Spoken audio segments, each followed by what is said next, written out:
ampliar el horizonte de expectativa de la charla. Porque me han escrito muchos creyendo que era un seminario, que era un taller, que acá íbamos a salir iluminados sobre cómo era escribir un guión o cómo sobre dirigir actores. Y eso necesita mucho tiempo, mucho tiempo. Entonces, en realidad, esta cuestión de charla me interesa y lo que voy a tratar de transmitirles a ustedes en esta hora y media, dos, no sé, lo que ustedes aguanten, es un poquito... A ver, lo dice mucho mejor el documentalista Herzog, Werner Herzog, en este libro. Dice, las escuelas de cine no deben producir solo técnicos, sino personas de mente agitada, personas con espíritu, con una llama ardiendo en su interior. Impresionante. Si pudiéramos arder algunas llamas acá, con 2 o 3 herramientas, con 2 o 3 pautas, estoy contento. Si no arde ninguna llama, también, digamos, estar en todo su derecho. Es difícil, de alguna manera, transitar 2 aspectos muy importantes del campo audiovisual, como son el guión y luego el actor y la dirección de los actores. Entonces, por eso les digo, quiero que ardan llamas y si esto les interesa y ustedes ingresan en ese campo del deseo, que para mí es fundamental en el aprendizaje, no sé si les ha pasado, pero yo he aprendido siempre que he deseado aprender, ¿no? Cuando me han dicho, léete este libro o te obligo a leer 10 libros y no los he tocado, tal vez después quedaron ahí y cuando desee abrirlos, como por ejemplo este, capaz que en algún momento tengan ganas de abrir Herzog por Herzog, solo con esa frase, ahí es como que cobra sentido el aprendizaje y ahí lo retenés, porque realmente lo deseás. Entonces, si puedo incentivarlos un poquito en ese deseo, mejor. Obviamente estamos en el marco de este festival, no sé si todos saben de qué se trata y demás, pero bueno, charlaremos un poco también de esto, hablaremos un poco de guión, hablaremos un poco de actores y un poco de creatividad y otras cosas. ¿Estamos de acuerdo? ¿Sí? No, bueno. Lo primero que me interesa transmitirles es un concepto que tal vez son conceptos que de alguna manera atraviesan a los 2 aspectos, al del guión y al del actor y al de la dirección de actores en el territorio audiovisual. Es el concepto de la experimentación. Una palabra a veces muy... ¿cómo estás? Muy manoseada. En teatro, por ejemplo, saben que yo soy como una obra que se llama Arlequín, servidor de 2 patrones. O sea, estoy sirviendo al teatro y al cine al mismo tiempo. A veces... Les contaba recién a los chicos que son 2 disciplinas hermosas y a veces se confrontan y se enojan y demás, y a mí me encanta estar jugar a 2 puntas. Me encanta porque tomo de cada una lo que más me hace crecer. Y a veces en el teatro, cuando uno dice experimentación, la gente se agarra la cabeza porque cree que gente con nylon en el cuerpo, corriendo, desnudo, o gritando, o abrazándose a los árboles. O sea, como que la palabra experimentación en un momento cobró un sentido negativo. Para mí es una palabra bellísima, porque significa experimentación. Experimentación significa perímetro. Ex significa salirse. Significa salirse del perímetro. ¿Qué quiere decir esto? El arte avanza a partir de la experimentación, porque el arte mismo va construyendo perímetros. Desde que nacieron las disciplinas, fueron construyendo perímetros que, imaginen como un círculo, ¿sí? ¿Tienen esto? Un artista dice, bueno, este es el perímetro, este es el círculo, yo quiero salirme de ese círculo. Te salís del círculo, a veces el contexto, la geografía, la historia y la sociedad te dicen no, y hay artistas que le dan miedo y se vuelven a meter bajo ese techito protector del círculo, y hay otros que han logrado salirse de ese círculo, han logrado trascenderlo y han generado otro círculo. Como cuando uno tiene una piedra en el agua, esto tiene que ver, acá que nos convoca el mundo cinematográfico, cómo nació el cine. O sea, cuando el cine nace, no sé si todos saben, no lo vamos a contar ahora, pero en el nacimiento del cine nace una convención. Y cuando nace esa convención, pongámosle, el cine nace sin sonido. ¿Cómo introduce el sonido? ¿Cómo aparece? Aparece por fuera de la pantalla, porque era tan fuerte el sonido que hacían los proyectores para ver algo que era mudo, como por ejemplo la llegada de un tren, ¿sí? Que molestaba tanto que le pusieron un piano encima para tapar el sonido del proyector. Y se dieron cuenta que el piano funcionaba también trabajando sobre las imágenes. Y después, obviamente, habrá aparecido el sonido. Como se van generando convenciones. Hay una anécdota muy buena de Orson Welles, que quería filmar la novela El corazón de las tinieblas. No sé si la tienen. Después la filmó Coppola y se llamó Apocalipsis Now. Él quería filmar El corazón de las tinieblas, pero quería que el personaje principal, el coronel Kurt, no apareciera si no fuera la cámara. Y ustedes dirán, no, bueno, pero eso ya es normal, es la cámara, es la subjetiva. No existía. Y los actores se le resistieron. Y le decían, ¿cómo el espectador va a saber que la cámara es un personaje? Yo no le voy a actuar ante la cámara. Es más, era tan primitiva la tecnología que Orson Welles se la quería atar a un actor, a la cámara. Imagínense el actor todo con soga, así soy el coronel Kurt con la cámara. Algo que nosotros ya lo tenemos naturalizado, en ese momento no estaba naturalizado. Había una convención en donde la cámara no podía ser un personaje, ¿sí? Un espectador era. Obviamente, por ejemplo, hay otra cosa que el cine ahora toma del acto confesional, que en el teatro es muy natural, que es hablarle al espectador, ¿sí? Shakespeare, por ejemplo, el teatro isabelino, lo maravilloso del teatro isabelino es el vínculo directo con el espectador. Un personaje que dice, yo te odio y no quiero verte más, y se da vuelta y dice, no, es mentira, no la odio. Lo que pasa es que si le tengo que decir eso porque te odio, y vuelve, ¿no? Eso es lo que hace, ¿cómo se llama? Spacey en House of Cards. ¿Vieron House of Cards? Va a la cámara y dice, es Ricardo III, ¿no? Ricardo III arranca y dice, en el invierno de nuestro descontento, o sea, estamos en una etapa que yo estoy descontento, lo que era guerra ahora se hizo paz. ¿No? Y yo, que soy un deforme, que no tengo capacidad para amar porque la gente me rechaza, para lo único que sirvo es para la guerra. Entonces, como sirvo para la guerra y estamos en tiempo de paz, yo voy a hacer guerra. ¿Sí? Los voy a matar a todos. Miren, voy a matar a Clarence. Va, mata y dice, ¿y te gustó? House of Cards, igual. Entonces, todos son círculos. Y el mundo audiovisual fue generando círculos que se van rompiendo, perímetros que se van rompiendo, y uno va armando otras circularidades. Con la imagen, con la técnica, con el sonido. Obviamente, como el cine se llama cinematógrafo, y su nombre deriva de una máquina, el avance de esa máquina también va generando otros avances de otros círculos. ¿Sí? Entonces, en este territorio, en el territorio del guión, y en el territorio de la actuación, también hay círculos que se han ido trascendiendo y han generado piedras en el agua. ¿Me siguen hasta ahí? ¿Entienden? Y eso es lo que hace que el arte avance. Porque si el arte se quedara anclado en una verdad, y si dice el cine es esto, no se puede hacer otra cosa, el cine no hubiese avanzado, ni el teatro, ni la pintura, ni la música. Lo que lo hace avanzar es eso, es que nunca se queda anclado en una certeza y siempre va por más, para combinar más y más y más. A veces no se puede, te gritan. Por ejemplo, en el teatro, el aplauso. El aplauso no nace en los orígenes del teatro, sino nace en Roma. O sea, los griegos no aplaudían. Los griegos no aplaudían, los romanos aplaudían, pero no aplaudían la representación, aplaudían la llegada del ejército. El nacimiento del aplauso es, esto era el hombro del soldado que llegaba, y yo de lejos, como no lo puedo ir a palmear, lo banco, lo aplaudo. ¿Cómo esto llegó al teatro? Llegó ese actor que tengo lejos y me gustó lo que hizo, yo lo banco. Por eso los ritos, por ejemplo la religión católica, donde supuestamente Dios está entre todos nosotros, no se aplauden.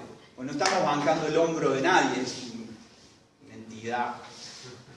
No sé cómo habría que hacer así. Ahora aplauden, pero porque se desconoce el origen. Bueno, el aplauso es una convención. Y llegó, no sé, en el campo teatral, Grotowski dijo, yo no quiero que aplaudan. ¿Por qué? Porque es un acto que a mí me parece, no sé, etcétera, etcétera. Entonces los actores no salían a aplaudir y eso generaba rispideces, etcétera. ¿No? Son los riesgos que uno corre cuando uno está tratando de sortear perímetros. concepto de experimentación es muy importante, porque es el que nos permite estar siempre activos y movernos para adelante. Entonces, cuando uno habla del guión, y bueno, hay todo un recorrido que uno podría hacer desde el nacimiento. ¿Cuál fue el primer guión? ¿Fue un guión literario? ¿Fue un guión de producción? ¿Se escribió lo que se podía filmar y lo que no se podía filmar? ¿Dónde nace? ¿Dónde nace el guión como lo conocemos como tal? ¿Cómo fue cambiando? ¿Qué es un personaje? ¿Cómo cambió ese personaje? Y así es lo mismo el vínculo que uno puede establecer con el actor. Porque cuando uno hace un recorrido en el campo de la actuación y del actor, ¿dónde nace? ¿Cuál fue el primer actor? ¿Qué hizo el primer actor? ¿Qué hacía? ¿Qué de eso existe hoy en los cuerpos de los actores? No sé si acá hay más realizadores que actores, ¿o no? Más o menos, o gente de cine, bueno, Dani sí, los chicos, pero ¿cómo trabajamos con un actor? ¿Conocemos el nacimiento? ¿Conocemos el recorrido? ¿Entendemos qué es un actor y de dónde vienen? Es increíble porque la historia del actor también es una historia, en realidad, no tomen esto como una verdad. Yo la historia que siempre cuento es la que a mí me gusta, o la que yo creo, digamos. Porque la verdad que no sé cómo eran los griegos. No tengo la más pálida idea, nadie se pone de acuerdo. Muchos dicen que los griegos ni siquiera ensayaban, que actuaban antes de ir a la guerra, entonces iban, se paraban en el escenario y se movían así un poquito. O sea, si viéramos una obra griega hoy, hecha tipo arqueológicamente, con el ojo licuado como lo tenemos hoy, nos parecería un mamarracho. Unos tipos con túnicas haciendo así, vos decís, ¿qué es esto? Pero ahí nace, ahí de alguna manera nacen esos cuerpos. O no, hay teorías que dicen que todo esto nació en los Balcanes, y hay teorías hermosas como la de Herzog, en la película, no sé si lo vieron, La cueva de los sueños olvidados, donde él se mete en esa cueva de miles de años y ve unas pictografías de unos búfalos, y él mueve una luz y ve que el búfalo parece que se mueve con la luz. Y dice, esto es imagen en movimiento, acá nació el cine. Dice, el hombre de las cavernas movía la luz, movía el fuego y veían películas. Bueno, Herzog ahí se había tomado unos químicos y estaba enloquecido, pero él le dio el nacimiento del cine allá, miles de años. Y es hermoso pensarlo. A mí me encanta que él diga eso. Y entonces, uno podría pensar, muchos dicen que el primer actor, los griegos tenían un coro que todo el tiempo estaba dándole odas a los dioses y demás, y se dice que Tepsis, que algunos reconocen como el primer actor, que era un guionista, un dramaturgo, estaba medio cansado. Andaba en los carros, Tepsis, claro, pero Tepsis dice, ¿por qué todo el tiempo estamos oda a los dioses? Se separa del coro y les pregunta, ¿por qué, disculpen la cosa no academicista, ¿por qué le chupamos tanto la media a los dioses? Si somos humanos. Y escándalo. Pero él crea el diálogo. Y crea lo que se conoce como el primer actor. Y a mí me llama mucho la atención, porque para mí el primer actor nace de un acto filosófico. Hace una pregunta. A su vez, acciona. Actor viene de que ejecuta, del que acciona. O sea, acciona y hace una pregunta. Parece maravilloso porque el concepto que tenemos nosotros de los actores hoy es, yo lo veo en mi sobrino, ¿viste? El que hace una monería, ese va a ser actor como el tío. No, o el más divertido, el payaso del grupo, ese le va a ser actor. O el cara dura, ¿viste? El que se chupa y va y levanta, ese tiene dotes actorales. Nada que ver con el origen digamos, o sea, se ha hecho toda una escuela, que después vamos a leer un poco, una escuela de una época, andás a ver cómo, en donde aparentemente el actor es eso. Y es lindo pensar ese primer origen, pero ese primer origen se queda ahí y el actor no tenía mucho para hacer. Piensen que les estoy hablando de 500, 600 años antes de Cristo. No había método, no había ensayo, no había nada de lo que lo conocemos como hoy a ese territorio. Y durante muchísimos años, hubo muy poco, en el teatro isabelino se aprendía mucho a declamar, era muy importante porque la palabra en el teatro siempre ha sido importante, que no es lo mismo que en nuestro territorio audiovisual. Pero pasó en los corrales, en la comedia del arte había algo más físico, pero recién en el año 1900, fíjense, 2400 años después, nace lo que se conoce en el territorio del teatro, y nos importa a nosotros en el mundo audiovisual, el director. El director teatral, como se lo conoce hoy, nace no hace más de 100 años. Durante 2000 años el teatro se hizo sin director. Y eso es interesante también, los que hacemos cine y entendemos la figura del director. Se juntaban, había un teatro que, por ejemplo, los directores eran decoradores, que hacían un telón hermoso y querían que se luzca con cuerpos que se movieran. Entonces dirigían obras, pero toda la obra era para lucir el telón. Entonces salía un actor y decía, oh, qué hermoso telón. Oh, sí, es hermoso. Y el tipo le decía, siempre digan que es hermoso y muévanse acariciándolo, qué sé yo.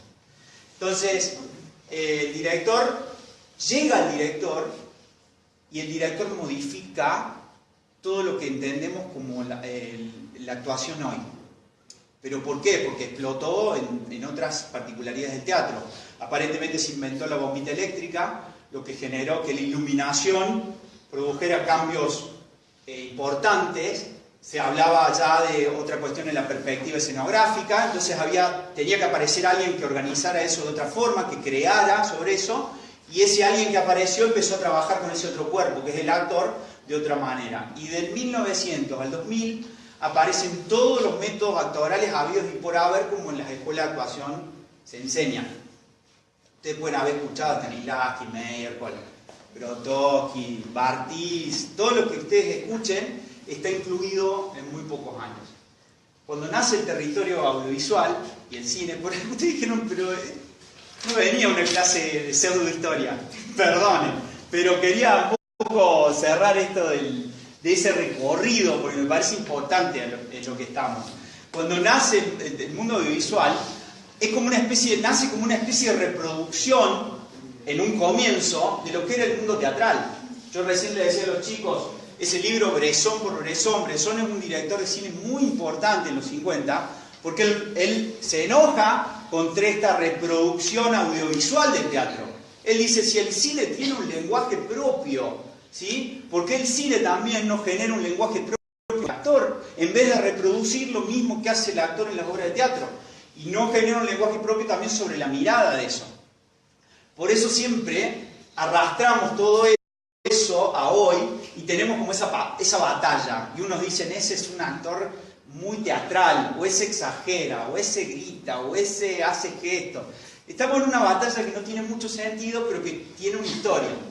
Tiene una historia y tiene que ver con el nacimiento de estas dos disciplinas que se aman y se odian al mismo tiempo, como Herzog y Kinski, que era director-actor, que se amaban y se odiaban profundamente. Pero para mí son hermosas para nutrirse mutuamente. Entonces, fíjense, en todo ese recorrido ya tenemos mucho en el cuerpo de esa persona que va a interpretar en nuestro trabajo audiovisual. Entonces, experimentación. ¿Lo tienen? Convenciones. Se van rompiendo. Fíjense, podemos tener un recorrido del actor, podemos tener un recorrido del guión, podemos tener un recorrido del cine, como fue cambiando y modificándose y avanzando. Pero también podemos tener, por ejemplo, un recorrido de un género. Porque yo no sé cuántos van a participar del 48 de los que están acá. O están en la movida o algo así. Nadie. No vino nadie que participe. Bueno, vamos. 1, 2, 3. Dale, bárbaro. Perfecto. ¿Por qué? Porque les cuento esto porque los chicos vienen y filman durante 2 días y le dan un género. Y estamos como que los géneros, uno dice, wow, género. Y los géneros también han tenido un recorrido, no son verdades absolutas. Por ejemplo, el género de terror. El género de terror que nace obviamente en el campo literario, pero cuando lo toma el cine que más nos ha colonizado, lamentablemente, es el del águila republicana. Pero ese cine, con el género de terror, hizo estragos. ¿Por qué?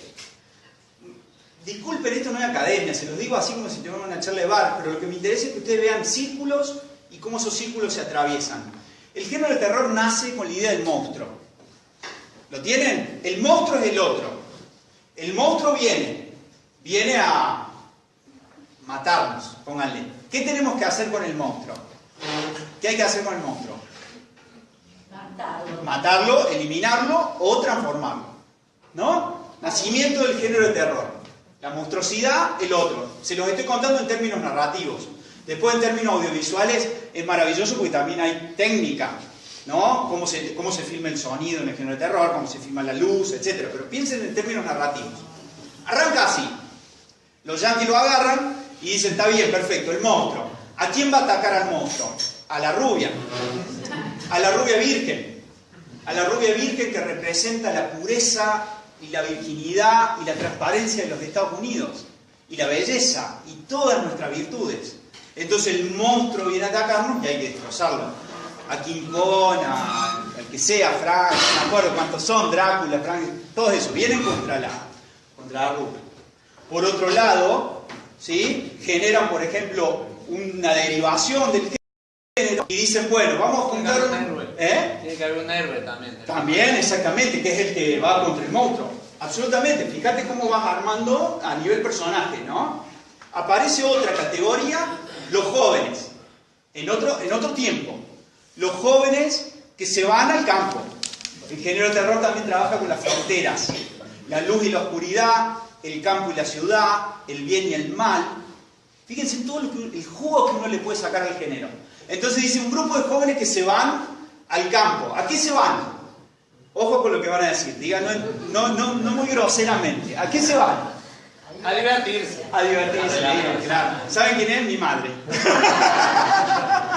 Mi madre dice que rareza, ¿no? De la madre en primera fila y el tipo dando. Bueno, eso es parte del nuevo género de terror. A divertirse más. No, se van a drogarse y a tener sexo. Entonces, se van a eso. Pero tienen que hacerlo. ¿Por qué? Porque después de eso los van a justiciar. El tipo de la máscara de cuero y de la motosierra no aparece antes de que tengan sexo o se droguen. Aparece después. ¿Por qué? Porque los vivos de estos que nos querían colonizar mentes dicen, bueno, estamos en una etapa donde a los jóvenes hay que enseñarles que no tienen que tener sexo antes del matrimonio ni drogarse, pues se lo vamos a enseñar con las películas de terror. Pero ese monstruo no es como el otro que venía a matar a la rubia. Ese monstruo saca la máscara de un chico con síndrome de Down. Es uno que cuando era chico le quemaron la familia, entonces tiene derecho a vengarse, ¿no? Como el personaje de este Campanella que también juega con esas cosas medio complicadas en El secreto de sus ojos, ¿no? Que puede hacer justicia por mano propia, ¿no? Entonces vos dices, pobrecito, el chico Down, qué sé yo, bien, que los mató a los jóvenes, que se drogaban y que tenían sexo. Después esos jóvenes vieron ya, hay un negro, un chino, se lo van, viste que lo van variando también, siempre o sea. muere el negro primero. Siempre muere el negro primero. O sea, le podríamos analizar a fondo toda la idiosincrasia a partir de eso. Pero viene un maestro y dice, y traza todos los círculos, y esto piénsenlo en sus trabajos, traza todos los círculos y los rompe todos. Hitchcock. Traza todo y dice, no, yo rompo todo. La rubia la mato a los 20 minutos. No me interesa. La fulmino. Y la rubia es chora encima, porque viene a chorear un banco. O sea, y el monstruo ¿dónde está? Está dentro nuestro. Está dentro del protagonista. Tremendo. Generó de terror, pero el tipo rompió todos los círculos. Rompió todos los círculos que estaban generando convención. Fíjense cómo el recorrido de un género puede también despertarnos cómo podemos avanzar en nuestro trabajo sobre eso. Entonces, un género, la actuación tiene un recorrido, el guión tiene un recorrido. Y hay una herramienta que todos la tenemos inconscientemente, pero a mí me gusta concientizarla, que tiene que ver con la creatividad. Yo un poco hablo pensando en esto, ¿no? Uno ve... Sí, perdón. Disculpe, Sí. primero, perdón por llegar tarde. No. Que tenía una... Hablando con lo que dijiste del cine terror y la rubia esa, se me ocurrió, pensé en una variante. Recuerdo una película que tenía que ver con un tiburón y la protagonizaba Blake Lively. Y pensé, en vez de que, si la rubia, en vez de que sea la primera a morir, ¿por qué no puede ser la protagonista, de hecho, la que lucha contra el monstruo, como en esa película? Que era, no me acuerdo el nombre, pero tiene que ver con un tiburón, no es tiburón, y es protagonizada por Blake Lively, porque es de la nueva, 2015, 2016. Sí, que le come algo a ella, le come un... Sí, absolutamente. Pero es eso, esa pregunta que vos haces, ¿por qué no? Es genial, digamos. ¿Por qué no? Pero para hacer el por qué no está bueno trazar el círculo. Porque a veces creemos que estamos experimentando, pero no hemos construido un perímetro a sortear. A veces ahí caemos en trampas. Nosotros decimos, estamos rompiendo todas las convenciones, pero no las hemos descubierto, no las hemos trazado. Lo que yo los invito es a decir, bueno, ¿cuáles son las convenciones que trazamos? ¿Cuáles podemos trascender? ¿Cuáles no? Porque nos sirven. Porque por ahí si querés trascender todas las de género de terror, capaz que te corres de género. Y ya hay, ¿no? Comedia romántica y están por besarse y pones Wagner, ¿viste? Y por ahí vos decís, bueno, está buenísimo, pero no sé qué será. Bueno, puede ser. Pero está muy bien. Te agradezco el aporte. Entonces... en 48 horas, ahí voy a decir algo que me interesa mucho sobre esto. Yo lo dividiría en dos reflexiones al 48 horas. Hay una que yo siempre deseo que no sea, que digo, el 48 no debería ser esto, pero no como no debería ser, no, ojalá que no, y me gustaría que sea esto. ¿Por qué? Porque estamos hablando, el título tiene el concepto del tiempo. Y en nuestro arte audiovisual el tiempo, ¿no? Esculpir el tiempo, decía Tarkovsky. El tiempo, la importancia del tiempo. Entonces vos decís, ¿en cuánto se construye una obra de arte? ¿Qué tiempo necesita? ¿Cuánto? ¿Sí? ¿Cuánto le ponemos de nosotros? ¿Cuánto no? Es una reflexión que a mí me parece vital. Hay una fábula en un libro de Italo Calvino que se llama 6 propuestas para el próximo milenio, que es la fábula de Chuang Tzu. No sé si la leyeron alguna vez. Es corta. Chuang Tzu era muy bueno en el dibujo. Entonces lo llama... el tiburón. Lo llama el rey y le pide que le dibuje un cangrejo. Y Chuang Tzu le dice, está bien, te voy a dibujar un cangrejo, pero necesito 5 años y 12 sirvientes. Bueno, le dice el rey, te los concedo. Se va Chuang Tzu de fiesta ahí con mi vieja y los chicos en el campo. Pasan los 5 años, vuelve y no dibujó nada. Y le dice, necesito un par de años más y más sirvientes. Y el rey ya medio ofuscado le dice, te los concedo, pero por última vez. Vuelve después de esos años Chuang Tzu y no tiene nada. Y el rey le dice, esta es tu última oportunidad. Y Chuang Tzu agarra rápidamente una hoja y en un golpe de muñeca dibuja el cangrejo más bello que jamás se haya visto. Y uno dice, ¿qué hizo Chuang Tzu? ¿Lo podría haber hecho enseguida? ¿Se burló del rey? ¿O necesitó todos esos años para construir la técnica para hacerlo? Es una linda pregunta. Es la pregunta sobre el tiempo. A mí me parece que todo el tiempo estamos escribiendo y estamos imaginando, ¿sí?, nuestros trabajos. Nuestras imágenes se apelotonan y aparecen. Yo, que vengo más del campo del guión, les decía a los chicos, estoy años escribiendo un guión. Pero acá, a veces lo escribo en 2 días, en 3 o 4, técnicamente. Pero no es que en esos 2 días lo escribí. Lo vengo trabajando hace mucho. Y a eso yo le llamo el universo personal del artista. El universo personal. ¿Qué es para mí el universo personal? Es algo que tenemos que entrenar constantemente y cultivar. Y que somos nosotros. Lo que nos gusta, lo que no nos gusta, lo que vemos, lo que leímos, las películas que queremos. O sea, todo eso empieza a configurar un universo que como nosotros tenemos algo que se llama la parsimonia, que es algo que hace el cuerpo inconscientemente, que es comprime conocimientos que ya hemos naturalizado y esto es medio computadora, como si fuéramos computadora, ¿no? Comprime archivos y los guarda para que nos entren otros conocimientos. Por ejemplo, yo no estoy pensando todo el tiempo cómo camino, porque ya lo tengo naturalizado en el cuerpo y ya lo comprimí y lo olvidé. Pero a veces olvidamos muchas cosas que son muy importantes. Por ejemplo, decía Deleuze, la infancia decide. Nuestra infancia, los recuerdos, las anécdotas, las situaciones. Todo eso configura un material creativo importantísimo porque es una plataforma. Plataforma significa forma plana. Es la plataforma donde se va a proyectar todo lo otro. Todo. Por ejemplo, viene alguien y te dice, quiero que hagas un largometraje sobre el Chango Rodríguez. Y si el Chango Rodríguez, y te pones a investigar y toda su historia, no conecta con nada de tu plataforma, de tu universo personal, es muy difícil que escribas algo que no sea frío, que sea escrito por oficio o efectista. Porque lo importante de todo acto creativo es que tu universo personal conecte con lo que viene de afuera. Entonces, ese universo personal lo tenemos que estar entrenando todo el tiempo. Entonces, para mí, 48 horas es una instancia donde hay que llegar con un universo personal incendiado. No llegar a... sí. Sí, nada más por la pregunta, ¿cómo entrenar eso? Perfecto, muy buena pregunta. El universo personal. Muy bueno, no, está muy bien, te agradezco. Me asusté porque dije, me vas a retar. A veces tengo miedo de que me reten por lo que digo. Por eso la traigo a mi madre para que me defienda. Está buenísimo, porque eso te iba a decir. Y acá les brindo algo, les regalo algo que yo utilizo mucho en mi seminario de guión.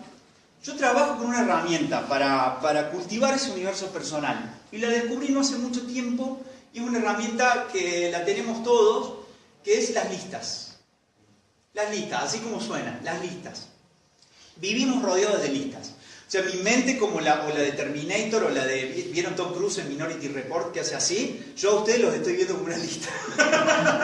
Como una lista de cabezas, como una lista de personas. O sea, la lista es una herramienta importantísima. ¿Entienden la lista, no? Listas cotidianas, por ejemplo, que me digan. El súper de mi abuela. La lista del súper de compras. Perfecto. Otra.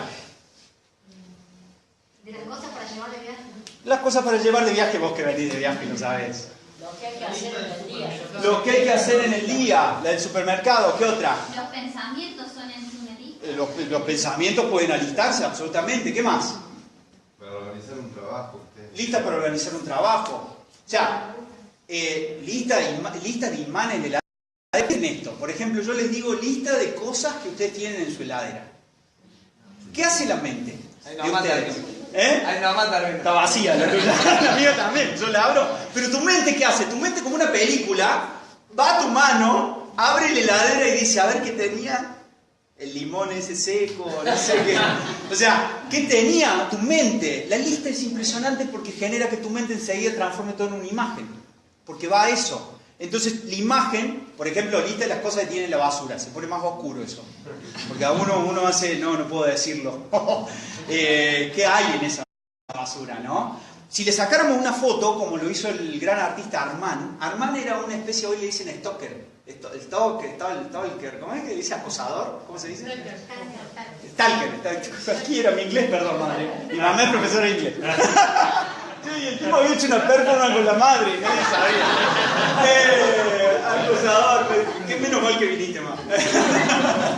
El tipo lo acosaba a Andy Warhol. Lo espiaba, lo acosaba. Y un día Andy Warhol sacó la basura y el tipo se la choreó. La abrió y le sacó una foto. Busquen Armand, fotografía de la basura de... Y la foto de la basura de Andy Warhol sale más que algunas obras de Andy Warhol. ¡Qué genial! Pero vos ves esa foto y ves que es una lista visual. Y acá vamos al campo, a nuestro territorio audiovisual. En una imagen puede haber una lista. En la imagen de la historia del arte podemos estar plagados de listas. Plagados de listas. Y la lista, entonces, por un lado, es un territorio que nos permite que las imágenes fluyan. Por ejemplo, yo les digo, vamos a una más territorial. Lista de puertas que atravesaron desde esta mañana que se levantaron hasta llegar acá. Ya les digo una cosa que tiene más acción, ¿no? Tipo, parece como un traveling acelerado. Que va... Entonces todos me dicen la del dormitorio, la del dormitorio, la del dormitorio, y uno dice la de la comisaría, y todos hacemos... ¿No? ¿Por qué? Porque la lista también empieza a ser, en este universo personal, un carnet de identidad. Va a hablar mucho de vos. Si vos vivís haciendo listas, y yo te digo lista de las cosas que te parecen bellas, lista de las cosas que te parecen tristes, lista de las cosas que te hacen enojar, lista de las tonteras por las que te retaron cuando eras chico, lista de tus fantasías. Y ustedes dicen, ¿pero este es guionista o juega al Tutti Frutti? No, pero eso empieza a generar un territorio que después se va a cruzar. Sí, Andy. Por ejemplo, una lista de algo que no planificamos, algo que a mí me ha pasado, que me pasó por un taxi, un colectivo, y he visto algo, o he leído digo algo y eso es justo lo que quizás andaba buscando inconscientemente. Absolutamente. Lo que pasa es que en este caso tenemos un tiempo. Sí, sí, sí, 48 horas sería pero la lista, está muy bien lo que preguntas, porque yo voy a llegar a esto, cómo esa lista llega a esas 48 horas, ¿no? Cómo en el término guionista podría ser un cuaderno de notas, donde uno va tomando notas, nombres que les pondría una película, herramientas técnicas del género de terror, que recién hablamos, el Santi es un grosso en esto, digamos, ya, podríamos hacer listas de un montón de cosas, porque es un trabajo, un guión es una lista de escenas, ¿sí? A la vez es una lista de imágenes. Cuando tengo que poner un título de una obra, Lista de títulos de obra, lista de personajes, o sea, todo lo podemos mirar, pero ustedes dirán, bueno, pero ¿por qué tan importante la lista? Porque una lista es, yo creo que son imanes en potencia, o sea, la lista te permite que haya cruces que se pueden generar. Sí. Si vos trabajas con un grupo, ¿te sirve la lista de todos para tratar de listas? Absolutamente, absolutamente. Claro que sirve. Sirve, vos imagínate, ustedes trabajan en un grupo y todos tienen lista de un montón de cosas, o cada uno de su área. Pero más allá de eso, más allá de cada palabra que uno anote en la lista, lo que tiene una lista es que te permite generar, ¿sí?, imágenes, te permite tener un universo personal o grupal. Está muy bien, porque cuando listas de varios se juntan hay que armar un universo grupal, donde coincidamos. Sí. Yo hace años hice listas, pero como que dejé de hacerlo porque mis ideas eran random, no tenían sustancia, eran ideas sin más, por eso, pero esto que no confío del todo en hacer cosas al azar, escribir cualquier cosa al azar cuando se tiene que hacer una lista de ideas. Bueno, ahí estás diciendo una lista, ¿no? No es que estás hablando de las listas, estás hablando de una lista de ideas. Yo no digo lista de ideas. Yo digo, por ejemplo, vos en el 48 horas te van a tocar géneros. Una cosa es llegar crudo a filmar y decir, bueno, qué sé yo, vamos a filmar el género que nos toque. Si te toca western, ponés lo que vos creés que es western, un saco de alfalfa que cruza. O haber hecho antes, como un trabajo de investigación, una lista de muchas particularidades que tiene el género. Entonces vos ya llegás con los géneros por lo menos desglosados en una lista. ¿Por qué? Porque acá viene lo otro que yo les quiero decir como una herramienta que a mí me sirve mucho y que tiene que ver con la creatividad. A mí me gusta una acepción de la creatividad que es de Gastón Bachelard, que dice: la creatividad se manifiesta cuando relacionamos dos elementos que antes no han sido relacionados y la pauta que los conecta es el creador. Yo siempre cuento una anécdota de chico que me ayudó a entender esto, o sea, qué significaba mover cosas que se van. El cine es una imagen que se va a relacionar con otra constantemente y van a estar constantemente en choque, en cruce. Entonces, ¿qué es ese cruce? ¿Qué significa la creatividad entendiéndola de esta manera? Y recordé una anécdota infantil de juego en donde yo le preguntaba a mi papá, jugando, papá, se casa un gato con una paloma, que sale. Y mi papá, con un simple juego y una simple pregunta, está provocado a generar una especie de fauna fantástica a partir de dos elementos que no tenían sentido entre sí. El gato y la paloma sí tienen una unión que es animal, pero si uno dice gato, hoy gato es un concepto que ha explotado en tantos significados, pero bueno, uno puede asociar y disociar en general. Uno dice gato y asocia, siamés, pelo, etc. O disocia, que es perro, ratón, ¿entienden? Uno del elemento puede tomar asociaciones o disociaciones, y toma paloma. Pero ahora, cuando yo le decía eso a mi papá lo que hacía es tenía que imaginar esta fauna fantástica y él, a partir de esa provocación, me decía: sale un gato mensajero. Entonces yo decía, claro, ¿cuál era el ejercicio mental que hacía mi padre? Yo le decía, se casa una gallina con un elefante. El gallifante, me dice mi papá. Ah, ¿y cómo es el gallifante? Y es chiquito pero muy pesado. Ajá. ¿Y qué forma tiene? Y tiene forma de gallina pero con trompa. Y no, papá, la gallina es chiquita, si tiene trompa se va a caer para adelante. ¿Cómo camina? Es el único animal del mundo que por tener dos patitas y trompa se desplaza. 2 pasitos, trompa. 2 pasitos, trompa. Bueno, ¿y por qué es pesado? Y porque pone huevos de marfil. Y no sé, papá, el marfil es muy duro, ¿cómo van a salir los pollitos? Por eso no hay mucho gallifante dando vueltas. Porque salen los más bravos nomás, hay que ser bravísimo para poder romperle el huevo de marfil. Fíjense, simplemente a partir de una provocación de dos elementos que no tienen aparentemente sentido entre sí, empieza un relato. Relato significa, viene de relatio, que es relacionar acontecimientos. Y mi padre iba, y mi padre no era guionista, ni mucho menos, iba. ¿Qué iba haciendo? Tomaba gato, asociado, disociaba, tomaba paloma, asociado, disociaba, y los cruzaba. Ese concepto para mí es muy importante. Entonces ahí la lista lo que te permite es tener siempre como elementos que pueden entrar en cruce constante. O sea, un elemento del género de terror, yo lo voy a cruzar con un elemento de la comedia romántica, y lo voy a cruzar con esta técnica actoral, y lo voy a cruzar con esto, y voy a empezar a producir movimientos.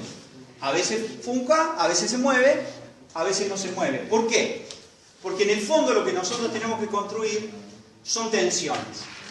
Fíjense, les voy a mostrar una cosita, porque ya me parece que los debo estar aburriendo de tanto hablar. ¿Vieron este corto? Un minuto. Les voy a mostrar un corto de un minuto, que para mí engloba muchas cosas en muy poquito tiempo. ¿Vamos? ¿Ven ahí o no? ¿Apagamos la luz? ¿Quieres? Dale. Un minutito. Ahí está, vamos. No.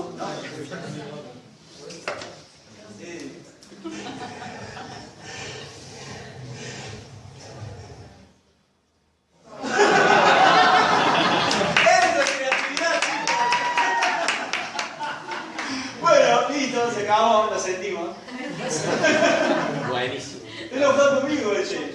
Lo sentimos y no lo vamos a ver. Hay muchos que dijeron sí, lo vi, o no. Vamos a nos da la oportunidad.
Para estos tiempos, la verdad que lo veía y digo que equivocado que estoy en mostrar esto.